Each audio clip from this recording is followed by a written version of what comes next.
Bharatiya Janata party के माननीय राष्ट्रीय प्रवक्ता डॉक्टर सुधांशु त्रिवेदी जी आपको संबोधित करेंगे। मेरा विनम्र निवेदन है सांसद डॉक्टर सुधांशु त्रिवेदी जी से आपको संबोधित करें। मित्रों, श्री राहुल गांधी जी अपने चिर परिचित अंदाज में विपक्ष में हैं और चित्र विचित्र प्रकार से भारत विरोधी विश्वमन में संलग्न है। परंतु इस बार जो हुआ है वो अपने आप में बहुत गंभीर और पूरे देश के लिए विचारणीय है। वे भारत के इतिहास के पहले नेता प्रतिपक्ष बने हैं जिन्होंने किसी घोषित भारत विरोधी सांसद के साथ मुलाकात करके अपने मधुर मनोभावों की अभिव्यक्ति की है। अमेरिकी सांसद इल्हान उमर, जो भारत विरोधी वक्तव्यों और स्टैंड के लिए विख्यात ऑब्लिक कुख्यात हैं, जिनके की विषय में एक सर्वविदित सत्य है कि पाकिस्तान गवर्नमेंट के द्वारा ले जाए गए उन चुनिंदा अमेरिकी सांसदों में से एक थी जिन्हें पाक अधिकृत कश्मीर में ले जाकर पाकिस्तान की गवर्नमेंट की तरफ से विजिट कराया गया था। ये अनेक मौकों के ऊपर ऐसे बयान दे चुकी हैं जो सीधे मुस्लिम ब्रदरहुड और आईएसआई के लिए प्रत्यक्ष अथवा परोक्ष रूप से सहानुभूति दर्शाते हैं। राहुल गांधी जी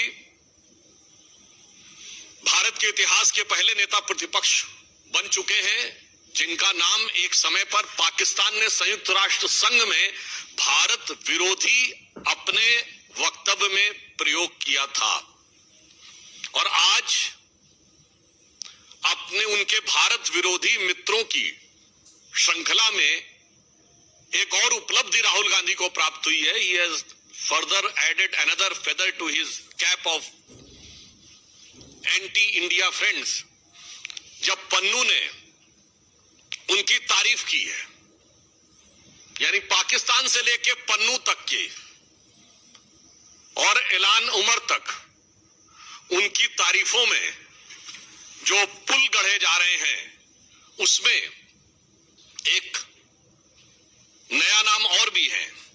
ये जनाब है मुशफिकुल फजल। ये वो पत्रकार हैं, आप सबको ध्यान हो, जिन्होंने व्हाइट हाउस की प्रेस कॉन्फ्रेंस में और यूएन स्पोक्स पर्सन से अरविंद केजरीवाल के बारे में, अरेस्ट के बारे में सवाल पूछा था। ये है वो महोदय। अब आइए साहब, और ये महोदय जो हैं, देखिए कितने मधुर भाव से सेल्फी ले रहे हैं राहुल गांधी जी के साथ। और राहुल गांधी जी और उनके चच्चा जो बता चुके थे कि वेस्ट वाले अरब से आए हैं और नॉर्थ वाले यूरोप से आए हैं, ईस्ट वाले चाइना से आए हैं, दक्षिण भारत वाले अफ्रीका से आए हैं, ये चतुर्दिक प्रतिभा के धनी जो इनके सैम हैं, उनके साथ ये बैठे हुए हैं।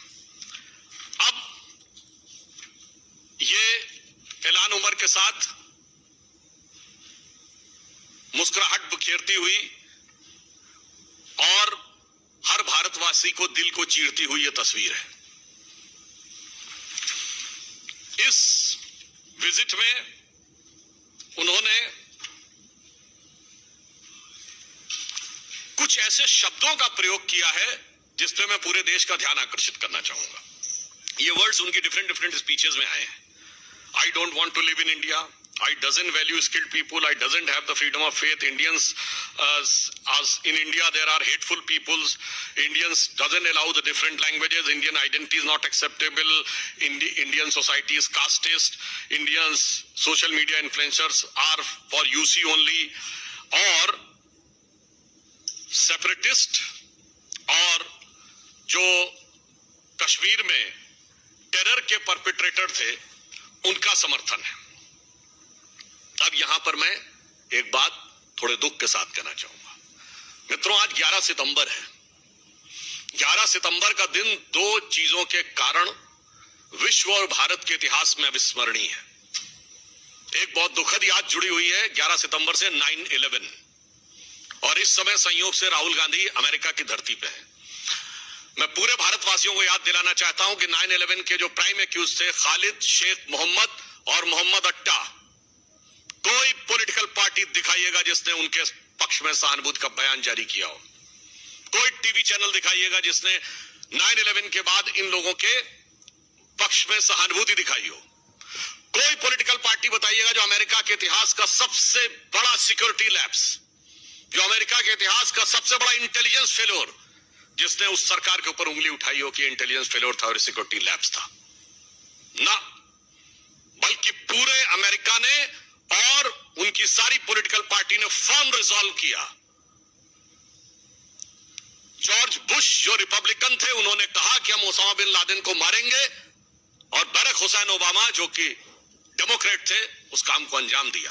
आज भारत में अगर उसके समकक्ष जो भारत की संसद पे हमला हुआ, जिसके लिए सर्वोच्च न्यायालय ने rare of the rarest crime शब्द का प्रयोग किया है अपने जजमेंट में, आप जाके चेक कर सकते हैं अफजल गुरु की हैंगिंग के बारे में।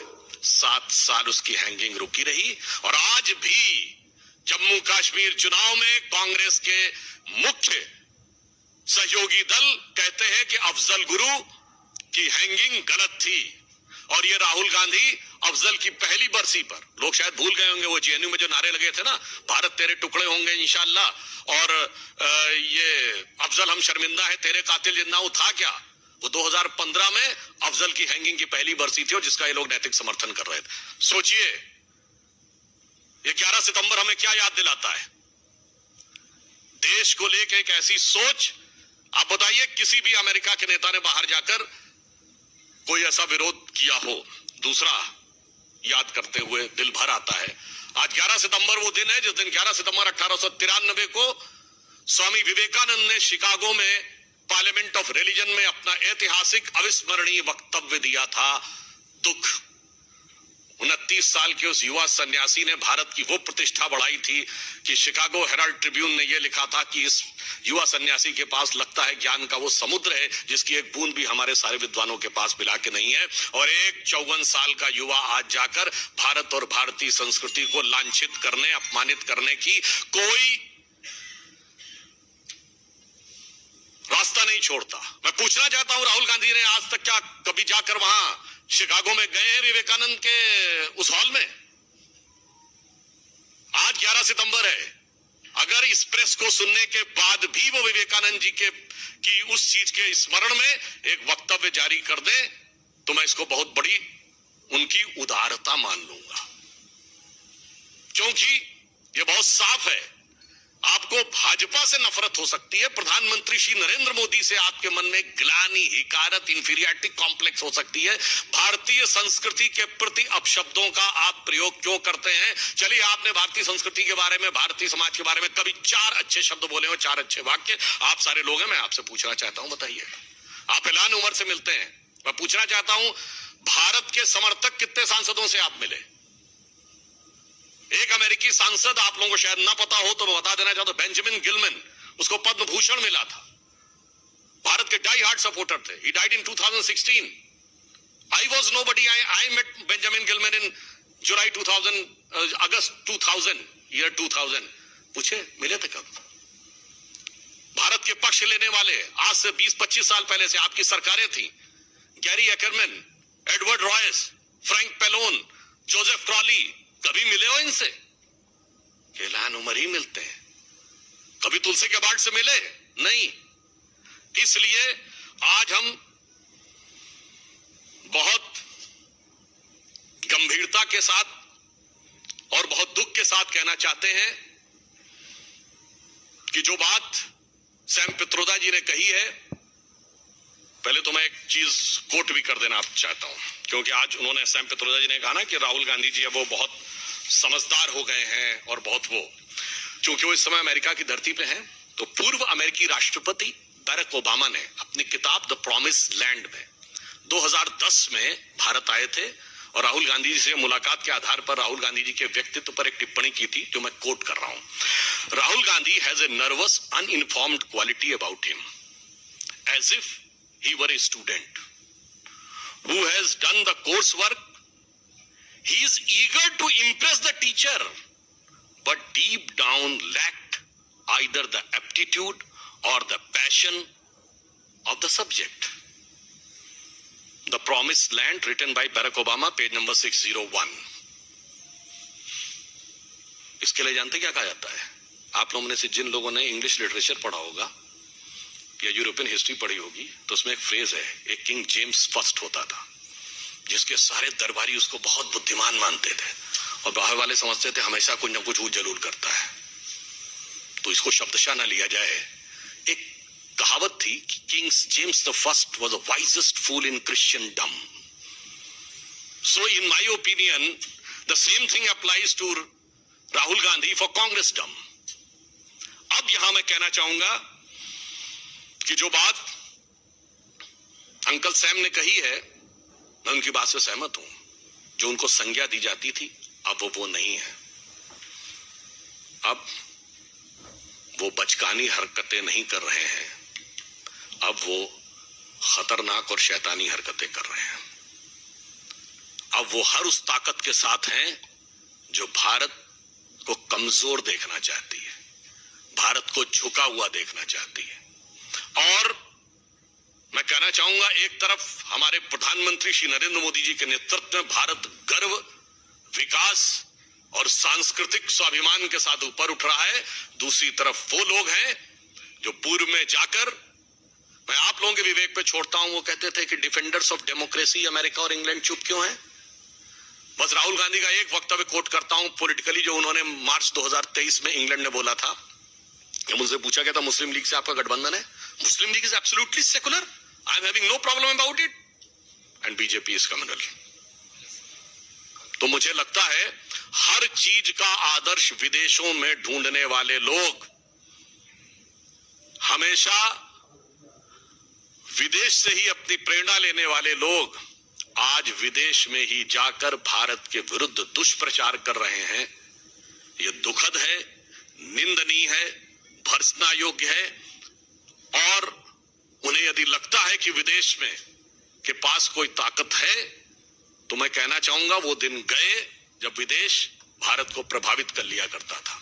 आपको लगता होगा विदेश का प्रभाव, तो एक पंक्ति में कहते हुए अपना विषय समाप्त करना चाहूंगा। इन सारे लोगों के लिए जो आज भी अपना सोर्स ऑफ इंस्पिरेशन अब्रॉड से ढूंढते हैं कि अपने वतन पर सदियों तक है रही हुकूमत गैरों की, अपने वतन पर सदियों तक है रही हुकूमत गैरों की, लेकिन कुछ चेहरों पर अब तक धूल है उनके पैरों की।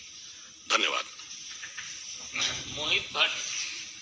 Sir, we have seen that how NC in their manifesto have said that they will bring back Article 370. Now, Ilhan Omar is somebody who has always advocated for separate Kashmir. He has always been to the Pakistani side. Do you think there is a pattern, because Home Minister has also stated that Rahul Gandhi is standing with the divisive forces, be it with the NC or people who are talking about separatism? It's not just the issue of that National Conference is having in their manifesto that they want to reinstall Article 370. I want to ask him, so what will happen to SC, ST and OBC reservation in Kashmir? The Valmiki community will go to the same stage, that their boy and girl, howsoever educated he or she may be, they will have to do only the work of the cleanliness employee, Safai Kamchari. And it's not just Mr. Farooq Abdullah, who is the senior most leader of National Conference in 2020, has said that they will take the help of China to get 370 restored.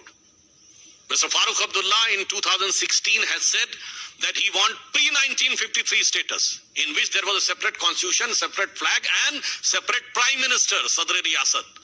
So, I want to ask Mr. Rahul Gandhi and Congress party president of former party president of Jammu Kashmir, Mr. Saifuddin Soz, in his book has written कि जम्मू कश्मीर को भारत से अलग हो जाना चाहिए। तो ये सिर्फ एक जस्ट एक इवेंट नहीं है, this is a series of event derived by a structured, nefarious, notorious anti-India policy. Piyush, please, Neeraj ji, Piyush. Sir, as far as the reservation is concerned, Rahul Gandhi has stated that we think about scrapping reservation, but India is a fair place. So India is not a fair place. This is what he is saying. नहीं, वो आप उनकी बात समझ नहीं पाए। उनका ये मानना है कि वो जब फेयर प्लेस मतलब जो उनका मजबूत वाला वोट बैंक पक्का हो जाएगा ना, तब रिजर्वेशन की जरूरत खत्म हो जाएगी, क्योंकि जहां वो पक्का हो जाता रिजर्वेशन खत्म हो जाता। कश्मीर में खत्म, जामिया मिलिया इस्लामिया में खत्म, अलीगढ़ मुस्लिम यूनिवर्सिटी में खत्म।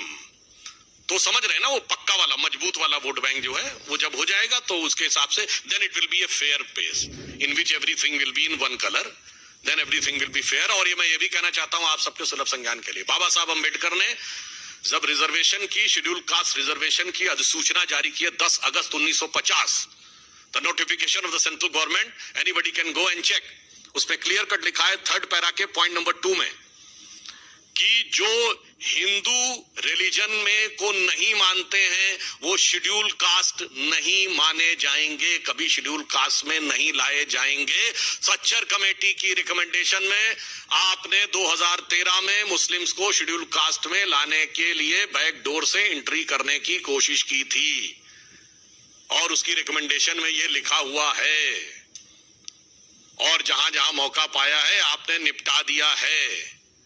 तो जो दिल के अरमान है ना वो किसी और के लिए हैं, बाहर का चेहरा किसी और के लिए है। नीरज पांडे।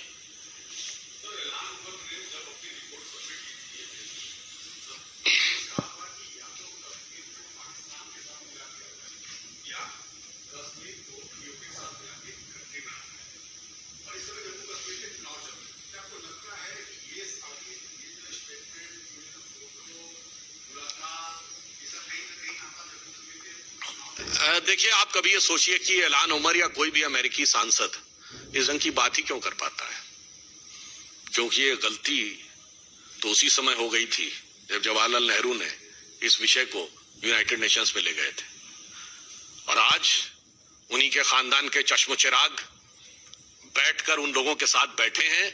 तो उनके बयान पर मैं इतना ही कहना चाहूंगा, वो जब्र भी देखे हैं तारीख के मंजर ने कि जब लम्हों ने खता की थी सदियों ने सजा पाई। परंतु आप चिंता मत करिए, 5 अगस्त 2019 को जैसे सेटल कर दिया है, अब वो दिन गए, गुजरा हुआ जमाना आता नहीं दोबारा, हाफिज खुदा तुम्हारा। 1 मिनट एक-एक करके ले लेते हैं। शैलेंद्र जी हैं दूरदर्शन से।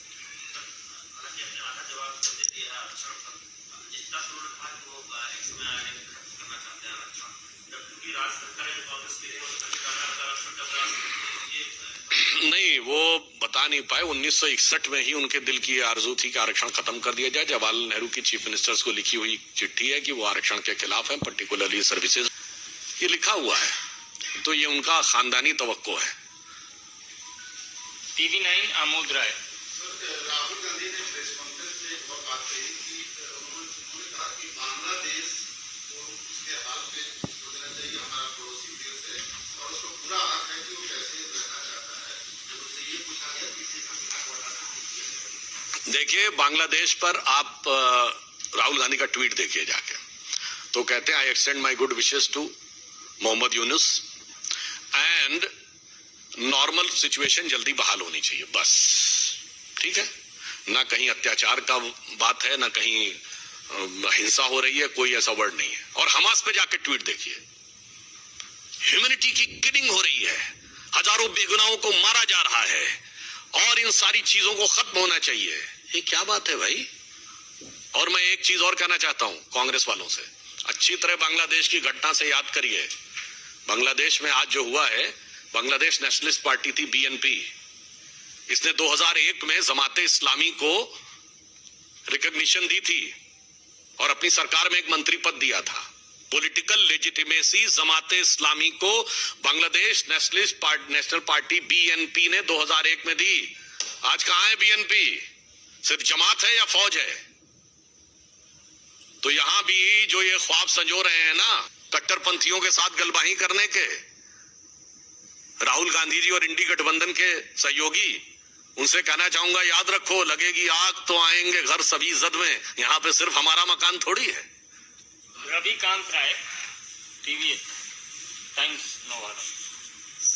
राहुल गांधी ने एक और बयान दिया, उन्होंने चीन को लेकर कहा है कि दिल्ली का दिया है, तो इसके बराबर लद्दाख में चीन की सेना है उस जमीन को एक्वायर कर रहा है। देखिए, चीन के बारे में वो बार बार बोलते रहते हैं और कहते हैं चीन से भारत की तुलना नहीं हो सकती है, पर मैं राहुल गांधी से पूछना चाहता हूं कि उन्होंने क्या मिस्टर ली फॉन्ग शू का नाम सुना है? ये चाइना के डिफेंस मिनिस्टर हैं, गायब हो गए। क्विंग गैंग का नाम सुना है? ये चाइना के एक्सटर्नल अफेयर्स मिनिस्टर थे, गायब हो गए थे। मिस्टर ली हिया चाउ, ये रॉकेट कमांड जो मोस्ट एलीट कमांड है चाइना की, उसके जनरल थे, गायब हो गए थे। जैक मा का तो नाम सुना ही होगा, अलीबाबा के मालिक जो $29.8 बिलियन का वर्ल्ड की हिस्ट्री का सबसे बड़ा आईपीओ ला रहे थे, गायब हो गए थे। उसके बाद मीडिया में किसी ने कोई सवाल नहीं पूछने दिया गया। जो 5 साल में एक बार चाइनीज कम्युनिस्ट पार्टी का प्लेनियम होता है, पिछले प्लेनियम में केवल हु जिनताओ की हाथ पकड़ के बाहर ले जाती तस्वीर के अलावा बताइए किसी मीडिया के पास एक तस्वीर तक है बयान को छोड़ के। और उसके बाद प्रेस फ्रीडम इंडेक्स में चाइना हमसे बहुत बेहतर स्थिति में है। और उसके बाद राहुल गांधी जैसे लोग उन लोगों की जय जयकार करते हैं। मुझे लगता है कि और कुछ नहीं है, या तो चीन के साथ हुए करार का इकरार है, या राजीव गांधी फाउंडेशन को मिले ये उपहार का खुमार है, जिसके लिए चीन के लिए उमड़ता प्यार है और भारत के लिए हमेशा नफरत की दरकार है, भारत सरकार के लिए, भारत की फौज के लिए। सर, शिमला में मस्जिद के अवैध निर्माण का जो विरोध चल रहा है उसको लेकर के लगातार प्रदर्शन हो रहा है और स्थिति काफी तनावपूर्ण बनी हुई है। सर, इसमें एक चीज ऐड करनी थी, अनिरुद्ध सिंह जो वहाँ के मंत्री हैं, उन्होंने विधानसभा में खुद कहा था कि इलीगल इमिग्रेंट्स यहाँ पे बहुत ज्यादा हो रहे हैं, मस्जिद जो है वो इलीगल है, उसे गिराना चाहिए और वक्त में उसको कब्जा कर रखा है। और इसमें लेकिन टॉप लीडरशिप जो है कांग्रेस पार्टी की अभी तक बिल्कुल चुप है। क्या अपीसमेंट पॉलिटिक्स आप इसको देखते हैं? राहुल गांधी जी का थोथा वाक्य, डरो मत। हिमाचल की सरकार कितना डर रही है, अवैध निर्माण पे उंगली उठाने की हिम्मत नहीं कर रही है, डरो मत। और कैसा वातावरण शिमला की उन शानदार वादियों में बना दिया जहां सैलानी सुकून से घूमते थे, आज वहां लाठीचार्ज, आग बरस रही है। पता है आपको?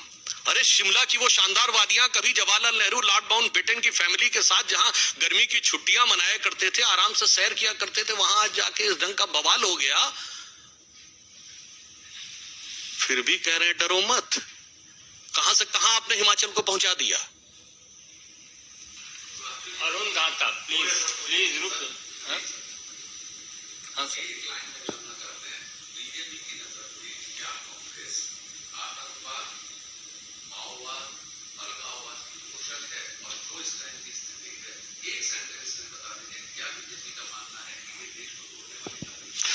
देखिए, इसमें कहीं कोई किंतु परंतु नहीं है।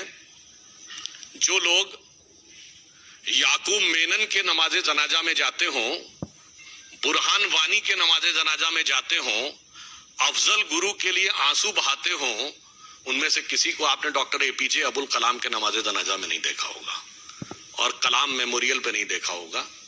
कभी वीर अब्दुल हमीद के घर पे नहीं देखा होगा, अशफाक उल्लाह खां के घर पे नहीं देखा होगा और उस्ताद बिस्मिल्लाह खां के घर पे नहीं देखा होगा।